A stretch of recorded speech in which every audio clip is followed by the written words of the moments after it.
राधे राधे दोस्तों, कैसे हैं आप सब लोग। उम्मीद करती हूँ आप सब लोग कुशल मंगल होंगे। आज मैं आपको पौष माह की पुत्रदा एकादशी के बारे में बताने जा रही हूँ। पुत्रदा एकादशी की सुबह स्नान आदि करने के बाद किसी साफ स्थान पर भगवान विष्णु की प्रतिमा स्थापित करें। इसके बाद शंख में जल लेकर प्रतिमा का अभिषेक करें। भगवान विष्णु को चंदन का तिलक लगाएं। चावल, फूल, अबीर, गुलाल, इत्र आदि से पूजा करें। इसके बाद दीपक जलाएं। पीले वस्त्र अर्पित करें। मौसमी फलों के साथ आंवला, नींबू, लौंग, सुपारी भी चढ़ाएं।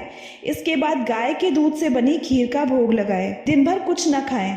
संभव ना हो तो एक समय भोजन कर सकते हैं। रात को मूर्ति के पास ही जागरण करें। भगवान के भजन गाएं। अगले दिन ब्राह्मणों को भोजन कराएं।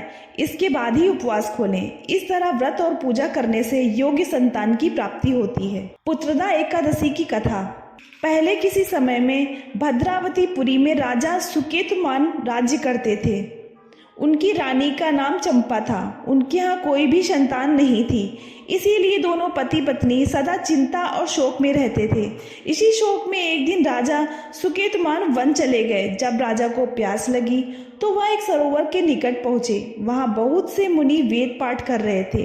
राजा ने उन सभी मुनियों को वंदना की।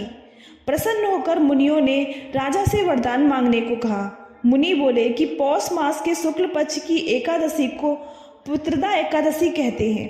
उस दिन व्रत रखने से योग्य संतान की प्राप्ति होती है। तुम भी वही व्रत करो। ऋषियों के कहने पर राजा ने पुत्रदा एकादशी का व्रत किया। कुछ ही दिनों बाद रानी चंपा ने गर्भ धारण किया।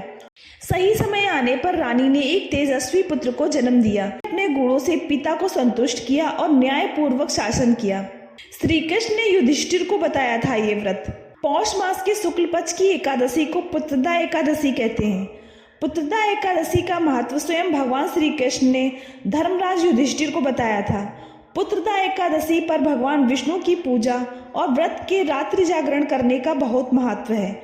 इस व्रत को करने से जिस फल की प्राप्ति होती है वह हजारों सालों तक तपस्या करने से भी नहीं मिलती।